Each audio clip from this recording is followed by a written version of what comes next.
먼저 하나님의 말씀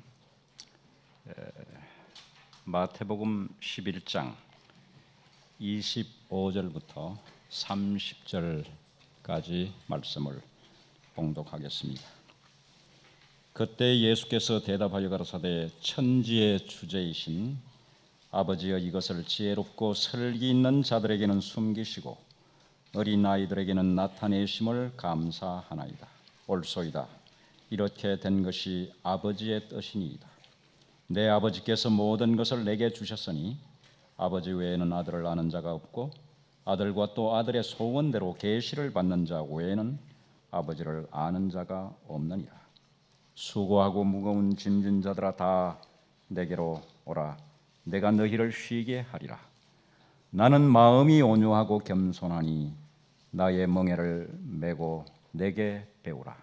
그러면 너희 마음이 쉼을 얻으리니 이는 내 멍에는 쉽고 내 짐은 가벼움이라 하시니라. 여러분 안녕하십니까? 예, 우리 마석교회를 방문하게 된 것을 대단히 감사하고 특권으로 생각을 합니다. 저는 성선재입니다. 우리 오늘 집사람과 함께 방문을 했습니다.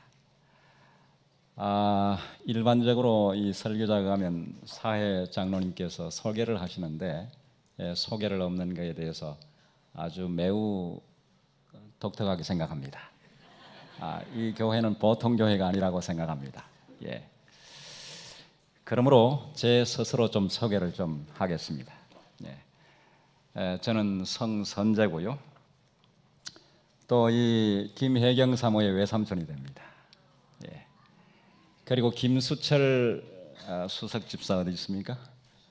수석 집사의 중학교 동창입니다. 예. 53년 전입니다. 예. 지금 그때 기억이 아주 선명한데 참 세월이 빠릅니다. 그리고 강 장로님 박세미의 고모부입니다.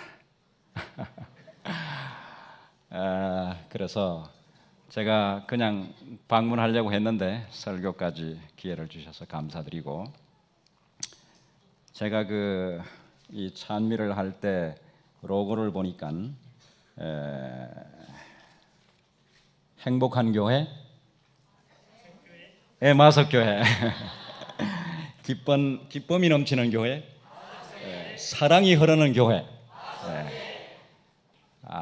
참 정말 그 표에 맞게 여러분들의 표정과 또 교회 모습과 또 제가 어제 저녁 때 방문할 때의 이 환영과 이 모든 모습이 이 표에 걸맞다고 생각을 합니다. 여러분 제가 이 예너신 코테이션 페이지는 말씀을 드릴 수가 없지만 청년에게 보내는 기별 약 한 86페이지쯤 되는 곳에 하나님을 처음으로 마지막으로 어떠므로 모시는 자는 세계에서 가장 행복한 사람이다. 영어의 happiest people in the world, happiest, 가장 행복한 사람이다. 그렇습니다. 나는 이 교회가 가장 행복한 사람들로 에덴 동산의 아름다운 분위기를 연출하고 생명이 넘치는 교회가 되시기를 바랍니다. 지난 캄보디아 선교 보고를 잘 들었습니다.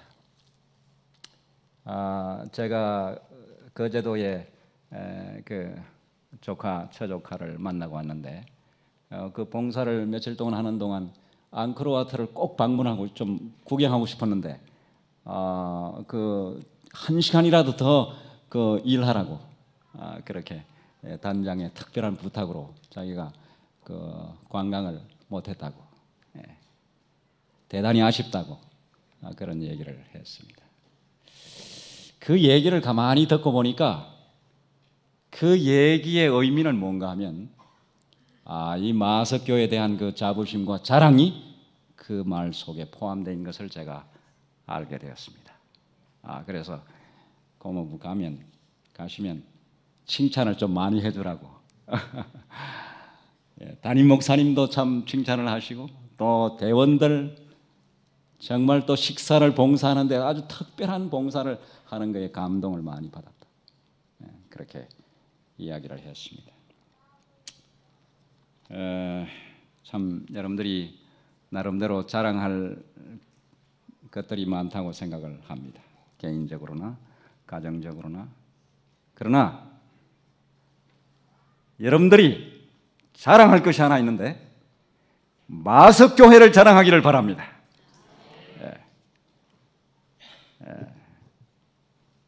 참으로 성경에는 사랑은 자랑하지 말라 그랬는데 자랑할 것은 우리가 교회를 자랑하고 하나님을 자랑하고 예수님을 자랑하고 우리에게 주신 은혜를 자랑하고 이러한 그래서 우리 삶에 있어서 참 잘 사는 그리스도인이 되려고 하면 간증거리가 많아야 됩니다. 평범한 일상을 살지 않고 간증할 것이 많은 그러한 영적인 사람이 되시기를 바랍니다. 제가 42년 목회를 하고 올해 은퇴를 했습니다. 한국에서 13년 목회를 하고 일본에서 30년째, 올해가 30년째입니다. 많은 분들이 일본에 어떻게 가시게 됐냐고 질문을 하기 때문에 제가 여기에 대한 간단한 대답을 좀 드리겠습니다. 1989년 7월경에 우리 영남합회장이셨던 정정용 목사님께서 제가 대구 중동교회에서 목회를 했는데 오셔서 이렇게 말씀하셨습니다. 연합해서 이런 공문이 내려왔는데 일본에 선교사가 필요하다. 그래서 선교사를 보내려고 하는데 우리 합에서는 성목사를 추천하려고 하는데 어떻게 생각하느냐. 제가 이렇게 대답했습니다. 기도할 기회를 주시고 연합해서 결정하시면 하나님의 뜻으로 알고 순종하겠습니다. 그래서 9월 달에 연합해서 결정이 되고 그 다음 해 3월 18일에 일본을 가게 되었습니다. 그 다음에 3월 18일 지금부터 꼭 30년 전인데 29년입니까? 90년. 그때 공항에서 저를 마중 나오신 분들 아주 선명하게 기억을 합니다. 이 말은 참 세월이 짧다고 빠르다는 얘기예요. 세월이 빠르다는 얘기입니다. 그래서 제가 하나님의 은혜로 일본에서 목회를 하게 됐고 제가 가니까 그 자그마한 그 방 2개짜리 거실이 자그마한 방을 합해서 얻어주시고 거기에서 우리 5 식구가 살면서 그 방에서 예배를 드렸습니다. 제일교포 한 분과 또 유학생 몇 분과 또 노동으로 한국에서 오신 한두 분 몇 분과 예배를 드리기 시작했습니다.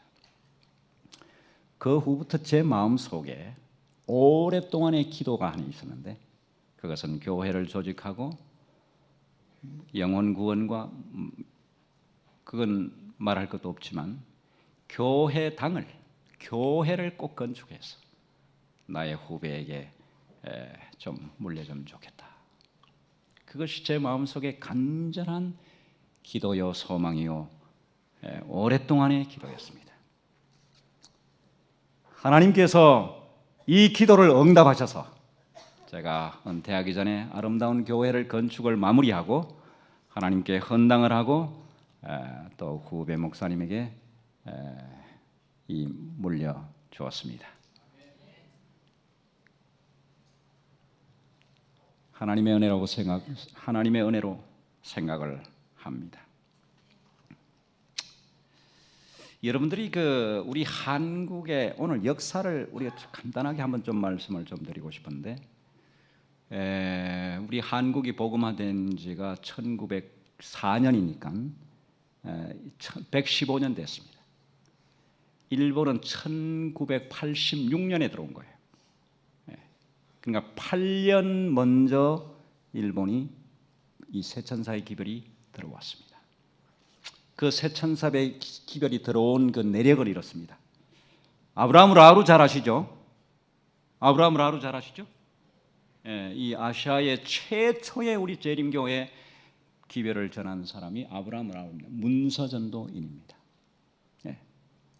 그분이 시조를 전하면서 그분의 시조를 받고 우리 재림교인 된 분이 윌리엄 C. 크레인저라는 분인데, 그분이 나중에 지금 PUC 대학이니까 그때 당시의 이름은 뭡니까?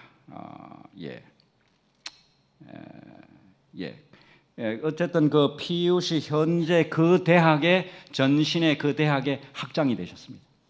학장이셨는데 그 대학에 일본에서 간 오코히라라고 하는 그 청년이 있었는데, 그 청년이 그 지역에 가서 그 볼보이 호텔에 볼보이 하다가 그 지역에서 파견한 그 야영의 학생들의 가마로 말미암아서 우리 재림교회 기별을 받아들이고 그 대학에 입학을 했어요. 입학을 하고 3년 동안 신학을 공부한 다음에 이 청년의 마음속에 마게도니아의 그 부르짖음이 성령께서 역사하셨어요. 그래서 금요일 저녁에 그가 정상의 시간에 그가 정말 뜨겁게 일본의 지금 재림교회에 이 기별이 필요한데 기별자가 필요하다고 호소했을 때에 그 클레인저 학장님의 사모님이 이 말씀을 듣고 깊은 감동을 받고 돌아가서 자기 남편에게 말씀을 했습니다. 그 사모님의 말을 듣고 이 클레인저 학장이 학장직을 내려놓고 대총회 요청해서 일본의 선교사로 오게 되었습니다. 그때가 52세였습니다. 근데 이 클레인저 학장이 이 아브라함 라룬한테 전도지를 받고 우리 교인이 된 거예요. 그리고 이제 일본에 오셔서 영어 학교를 했는데, 영어 학교에 오코히라 그 외에 몇 분이 거기에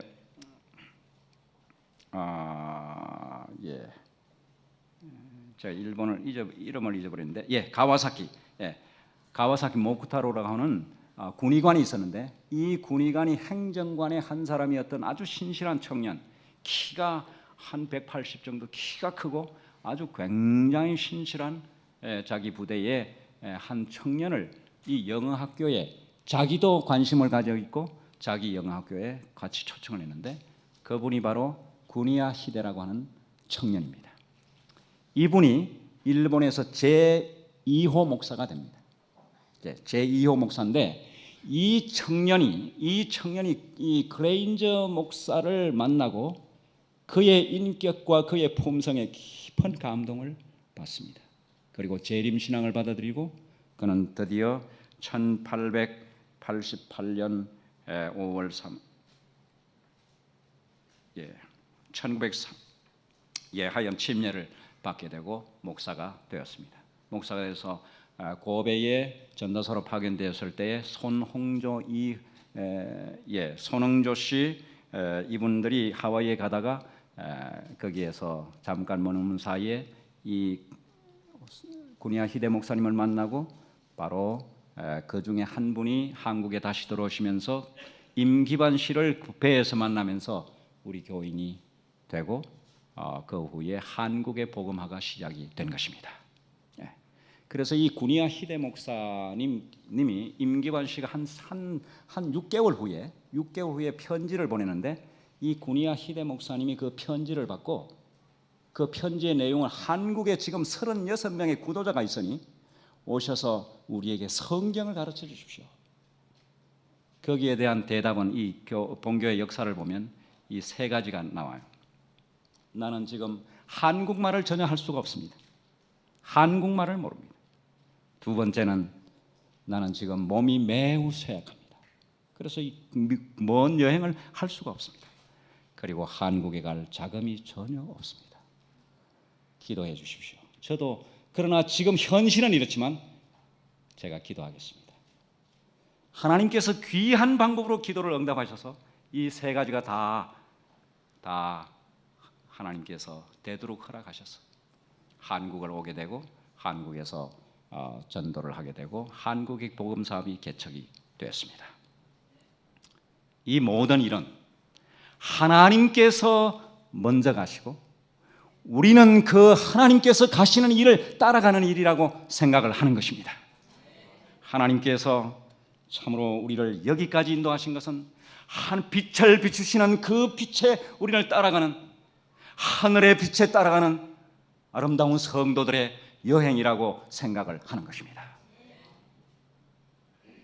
와이프인에게 가장 먼저 보여주신 기별은 하늘을 향하는 재림 성도들이 여행하는 여행의 장면을 보내주셨습니다.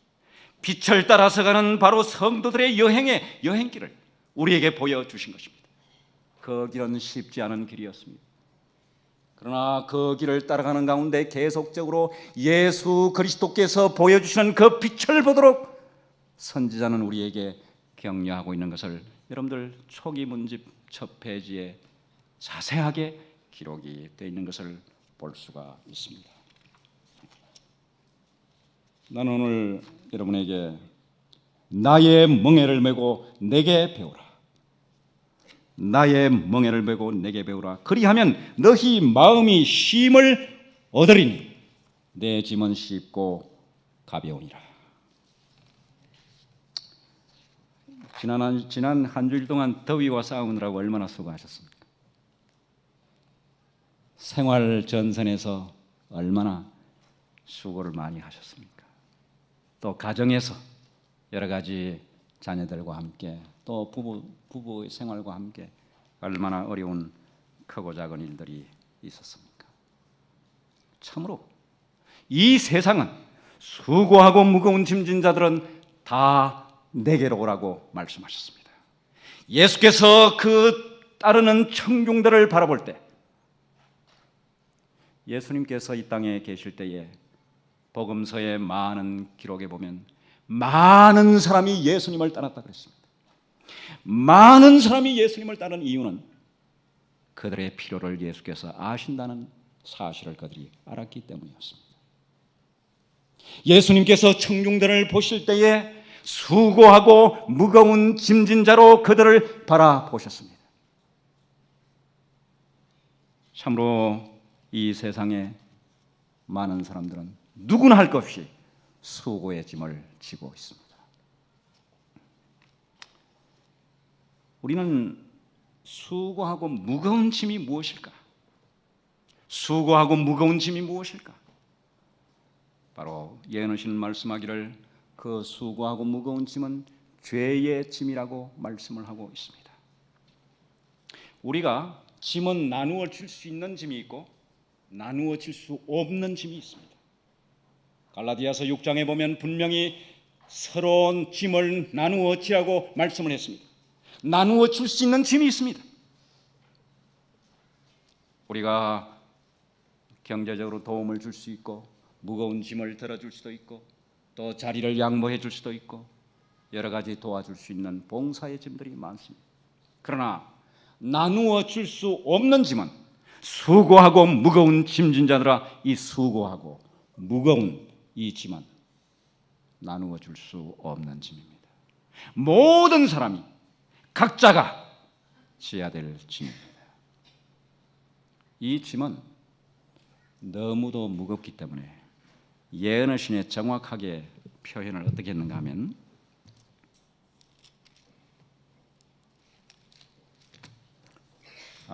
이 예언의 신에 정확하게 표현을 좀 잠깐 보면 이런 말 이렇게 되어 있습니다.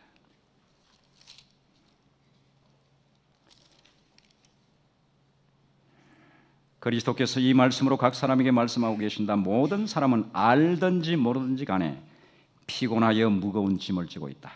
모든 사람이 그리스도께서만이 제거할 수 있는 짐에 억눌려 있다. 우리가 진 가장 무거운 짐은 곧 죄의 짐이다. 우리가 이 짐을 지도록 그대로 내버려진다면 그것은 우리를 눌러 박살을 낼 것이다.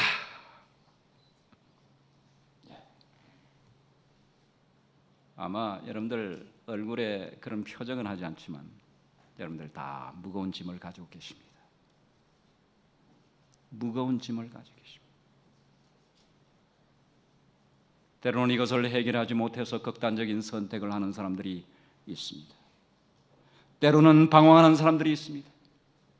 때로는 피곤해 지쳐서 어찌할 수 없는 그러한 청년들을 비롯해서 많은 사람들이 있습니다. 수고하고 무거운 짐진 자들은 다 내게로 오라고 말씀하셨습니다. 내게로 오라고 하신 이분이 누구십니까? 바로 예수 그리스도, 성육신하신 예수 그리스도, 하나님이신 하나님께서 이 땅에 인간의 몸을 쓰시고 오신 예수 그리스도. 그는 우리의 모든 문제를 넉넉하게 해결할 수 있는 분이셨습니다. 예수님께서 제일 처음에 최초의 제자들이 예수님을 따라올 때에 너희가 무엇을 구하느냐?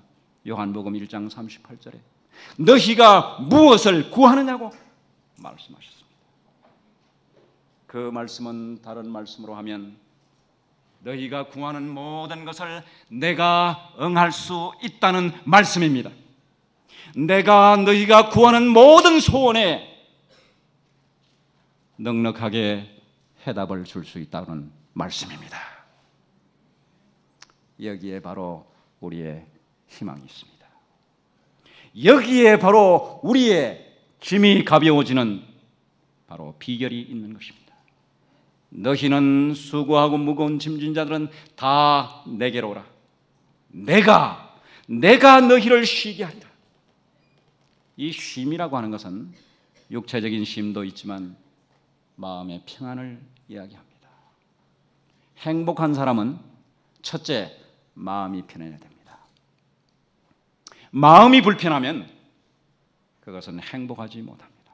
그것이 그들이 잘 살고 잘 먹고 겉으로 보기에는 매우 멋있게 사는 것처럼 보이지만 그러나 그 속에는 평안이 없을 때 그는 쉼이 없습니다. 오늘날 수많은 사람들이 무거운 짐으로 평안이 없이 쉼이 없는 삶을 살고 있다고 생각합니다. 예수님께서 그렇게 말씀하시기 때문에 그것이 분명합니다. 솔로몬은 이미 말씀하기를 헛되고 헛되며 헛되고 헛되니 이 세상에 있는 모든 것이 헛되도다. 내가 내 마음을 즐겁게 하기 위하여 내가 모든 것을 정원도 가꾸어 보고 많은 여자들과 함께 음악을 즐기고 또 많은 것들을 즐기고 또 많은 것들을 공부도 해보고 하지만은 이 모든 것들이 피곤케 하는 것이라고 말씀하셨습니다. 이 모든 것들이 바람을 잡는 것이라고 말씀을 하고 있습니다. 사랑하시는 여러분, 해 아래에서 수고하는 모든 사람이 이 세상에서는 더 이상 쉼을 발견할 수 없으니 이 아침에 우리는 내게로 오라고 하신 주님의 말씀에 세미한 음성에 귀를 기울이시기를 바랍니다. 이것이 여러분의 마음속에 깊은 희망과 용기를 주시기를 바랍니다. 예수님께서 말씀하시기를 참으로 내게로 오라. 내게로 오라는 것이 무엇입니까? 내게로 오라고 하는 그 의미가 무엇입니까? 솔로몬은 말하기를 해 아래에서 수고하는 모든 수고가 바람을 잡는 것이라고 말씀하셨습니다. 그러므로 우리는 태양 아래에 희망은 없는 것입니다. 태양 위에 우리는 바라봐야 됩니다. 영원한 것을 바라봐야 됩니다. 영원한 하나님을 바라보시기를 바랍니다. 그것이 우리의 인생의 시작이요 우리의 인생의 마지막입니다. 여호와를 경외하는 것이 지혜의 근본이요 거룩하신 자를 아는 것이 지혜의 명철이라고 말합니다. 일본어 성경에 첫째 거룩하신 자를 경외하는 것이 지혜의 하지메라는 말이에요. 하지메. 하지메는 처음 시작이다. 그러므로 인생을 진정으로 시작하는 것은 하나님과 함께 시작하는 것입니다. 예수 그리스도와 함께 시작하는 것입니다. 이것이 바로 시작입니다. 영혼을 향한 시작입니다. 행복을 향한 바로 첫걸음입니다. 그러므로 수고하고 무거운 짐진 자들은 다 내게로 오라고 말씀하셨는데, 우리는 이 무거운 짐에 대해서 좀 이해를 할 필요가 있습니다. 첫째는 죄의 본성입니다. 죄의 본성. 우리는 침례를 받고 예수님을 믿지만 죽을 때까지 우리 자아와 싸워야 됩니다. 예수님께서 처음 믿을 때 바로 성도라고 불러주시지만, 그런 그 죄의 그 유전자로 인해서 망가진 그 모든 것들이 그 속에 있습니다. 이것은 평생을 싸워야 됩니다. 이것이 로마서의 7장 오호라 나는 곤고한 사람이로다. 절망 속에 빠지를 끊임없이 절망 속으로 몰아가는 바로 사단이 바로 우리의 약점을 이용하는 것입니다. 죄의 본성. 두 번째, 죄의 결과로 우리는 무거운 짐을 지는 것입니다. 우리는 가능한 실수하지 않으면 좋습니다. 왜?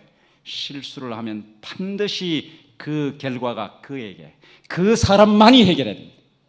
다른 사람이 해결해 줄 수가 없어요. 죄의 결과를 심는 대로 거둔다고 그랬습니다. 그래서 우리가 이 나쁜 짓을 하는 사람들 너무 신경 쓰지 마십시오. 죄의 결과를 반드시 무거운 짐을 받습니다. 죄는 공짜가 아닙니다. 죄는 공짜가 아니에요. 십자가를 바라보면 죄는 절대 공짜가 아닙니다. 무거운 대가를 지불해야 됩니다. 그리고 우리는 바로 이 죄로 말미암아 사단의 적이가 바로 예수 그리스도를 믿는, 그리스도 안에서 피하는, 그리스도 안에서 쉼을 얻는 당신의 백성을 향하여 견딜 수 없는 한 존재가 있는데 바로 사단입니다. 사단은 바로 남은 무리를 향하여 하나님의 계명을 지키고 하나님의 예수의 정거를 가진 남은 무리로 더불어 싸우려고 바다 모래 위에 섰다고 일전을 앞두고 계속적으로 지금 싸우고 있습니다. 우리는 이 선악의 대쟁투 속에 우리는 있습니다. 우리는 이 선악의 대쟁투에서 반드시 승리해야 됩니다. 실패한다는 것은 너무도 그것은 대가가 큰 것입니다.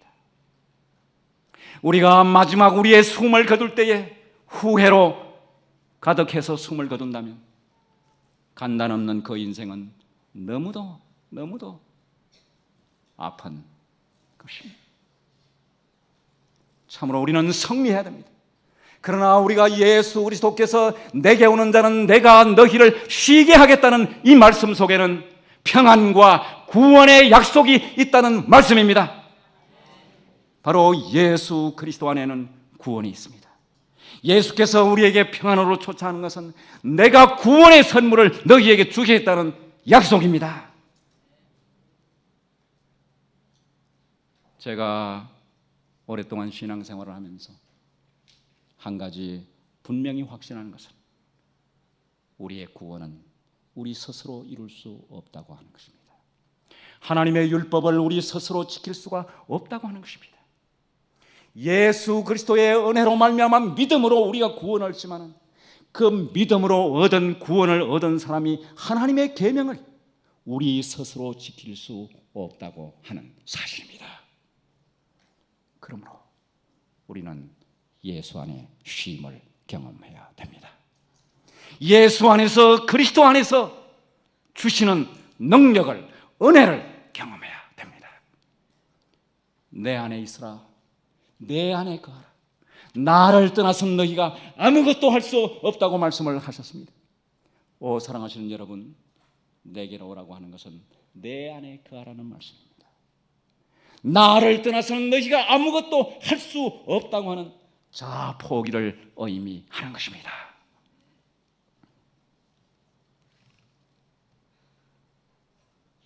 참으로 우리는 요즘 현대 신학에서 이 죄의 문제를 많이 다룹니다. 죄의 문제를 많이 다루는데 이 죄를 어떻게 해석을 하는가 하면 자라고 얘기합니다. 죄는 불법이라고 성경은 분명히 말씀하셨는데 죄는 자라고 현대 신학자들이 얘기합니다. 여러분이 하늘 가는 일에 가장 방해되는 것이 뭐라고 생각하십니까? 예? 하늘 가는 일에 가장 방해가 뭐라고 생각하십니까? 죄입니다. 바로 자아입니다. 자, 오 사랑하신 여러분, 예수님께서 분명히 말씀하셨습니다. 오늘 저의 설교를 듣고 다른 걸 다 잊어버려도 이 말씀을 꼭 기억하시기 바랍니다. 누구든지 나를 따라오르거든 자기를 부인하고 자기 십자가를 지고 날마다 나를 쫓을 것이니라. 예외가 없습니다. 누구든지 나를 따라오려거든 자기를 부인하고 자기 십자가를 지고 날마다 나를 따라오시오. 하루가 쌓이면 이틀이 되고 일주일이 되고 일주일이 쌓이면 한 달이 되고 한 달이 쌓이면 1년이 됩니다. 이렇게 해서 평생이 됩니다. 오 사랑하신 여러분, 하루를 주님과 함께 겸손하게 동행하시기를 바랍니다. 예수님을 따라갈 때는 여기에 분명히 말씀하기를 내 멍에를 메고 내게 배우라고 말씀했습니다. 내 멍에를 메고 내게 배우라고 말씀을 했습니다. 이 멍에는 제가 어릴 때 이 시계를 본 경험이 있는데 시계는 뭡니까? 일을 쉽게 하기 위한 수단입니다. 멍에는 하나님께서 우리에게 일을 쉽게 하도록 주신 하나의 그 사랑의 방편입니다. 제가 며칠 동안 이 집수리를 좀 한다고 좀 있었는데 못 박으려고 그러면 이 망치가 필요하고 못을 빼려고 그러면 벤치가 필요하고 뭘 끊으려고 그러면 또 벤치가 필요하고 뭐 도구가 얼마나 많이 필요한지 몰라요. 필요한지. 근데 이 다 뭐를 이렇게 파놓고 이 수도관을 파놓고 그 물이 흘러내려가지 않아서 이 큰 문제가 생겼어요. 그게 해결되지 않으면 아주 그 공사가 진척이 안 되기 때문에 아주 큰 걱정이 생겼어요. 이걸 이 쇠꼬쟁 이런 걸 쓰셔도 안 되고 이 다 기술자들이 하는데 아무리 해도 안 되는 거예요. 근데 그 공사를 한 분이 아주 지혜가 있는 분이에요. 거기다가 바람는 그 관이 있죠. 긴 관을 쇠꼬지에 이렇게 같이 묶어가지고 그걸 깊이 넣어가지고 컴프레셔라는 게 있어요. 공기 넣는 거, 공기를 압축해서 컴퓨터 쏴라고 막 바람을 아주 강력하게 쏘는데 제가 그걸 얼마나 걱정하면서 기도를 했습니다. 이거 좀 뚫리게 해주십시오. 그런데 바람을 계속 넣는데 그것이 어느 순간에 빵 뚫려가지고 그냥 물이 쫙 내려갔습니다. 얼마나 아주 기분이 좋았는지 몰라요. 그렇습니다. 우리는 멍에가 필요합니다. 도구가 필요합니다. 근데 도구는 인간적인 도구도 필요하지만 이거는 성령의 도구, 이 바람을 집어넣는 성령의 도구가 필요해요. 그래서 이 전동기구 못 박는 것도 좀 요즘은 다 이 전동기구로 하고 톱도 다 전동기구, 다 전동기구. 그렇기 때문에 우리는 반드시 성령이 필요합니다. 성령이 필요합니다. 내 멍에는 쉽고 내게 내 멍에를 메고 내게 배우라고 하는 이 멍에는 뭘까? 멍에는 일의 도구인데 바로 봉사를 위한 것을 의미한다고 예언하시네 분명히 말씀하십니다. 봉사. 그러므로 우리는 이 도구를 써서 무엇을 일을 하는 것처럼 우리의 인생이라는 도구를 통해서 많은 사람들에게 행복을 나누어주고 그들에게 생명을 나누어주고 그들에게 봉사를 하고 진정한 기쁨은 분명히 예언하시네 기별은 말하면 다른 사람이 행복한 것을 보고 자기가 행복하는 것이 진정한 행복이라고 말씀을 하고 있습니다. 그러므로 이 봉사를 하는 이번에 우리 저 캄보디아 갔다 온 선교 단원들도 공통적으로 말하는 것이 그들의 모습을 통해서 내가 감동을 받았다. 이것이 바로 예수님께서 우리에게 가르치신 것입니다. 봉사의 멍에를 맬 때에 인생이 행복해지는 것입니다.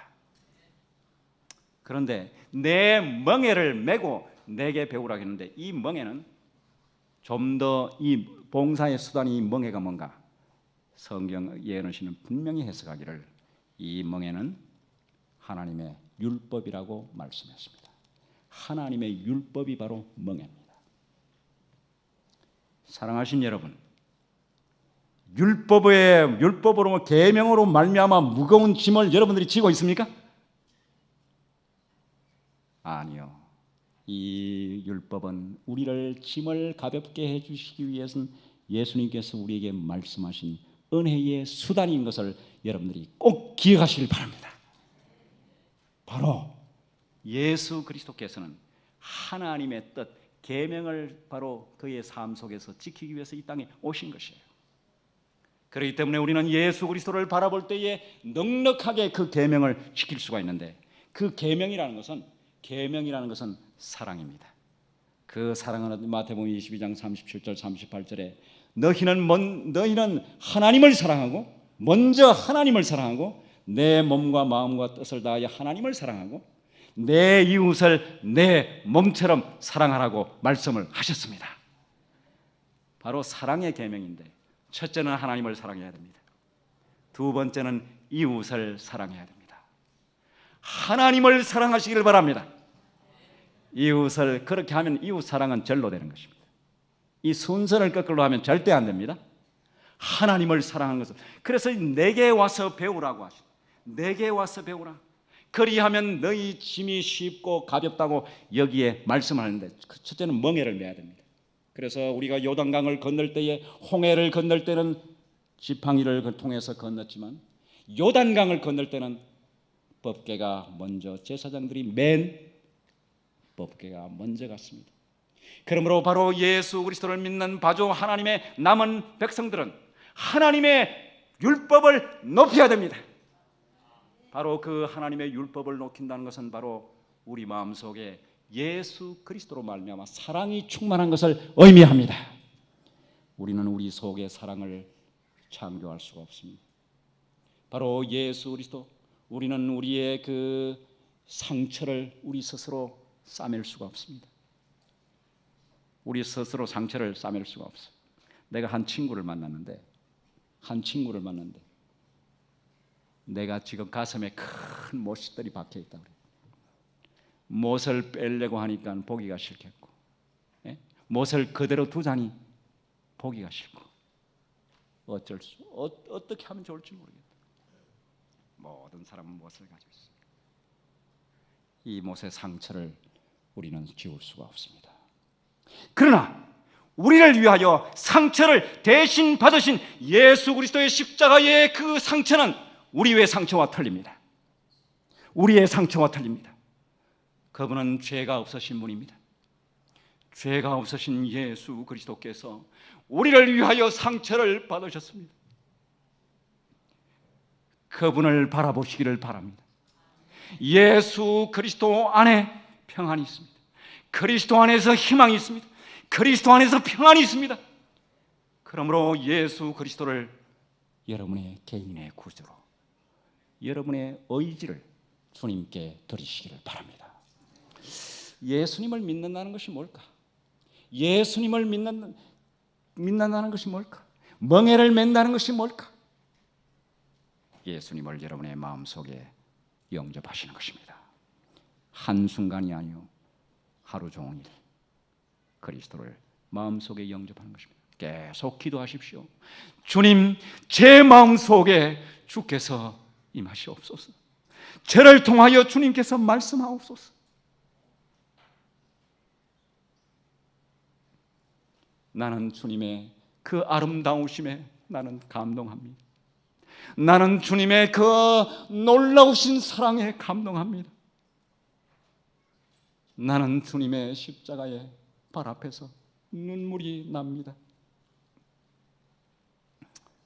나는 나의 사랑하는 누님이 돌아가셨습니다.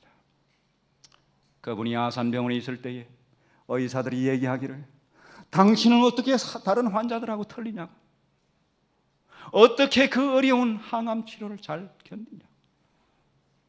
그래서 저에게 이렇게 얘기했습니다. 그 의사에게 이렇게 얘기했다고 합니다. 나는 그리스도인입니다. 나는 하나님을 믿습니다. 나는 죽음이 두렵지 않습니다. 그분이 큰 감동을 받았다고 이야기를 합니다.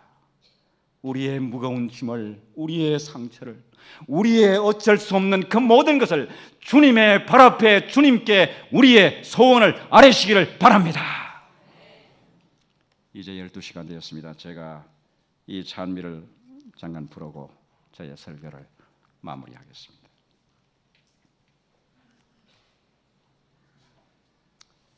주님여, 이 손을 꼭 잡고 가소서. 약하고 피곤한 이 몸을 폭풍 우 흑암 속 해치사 빛으로 손잡고 날 인도하소서.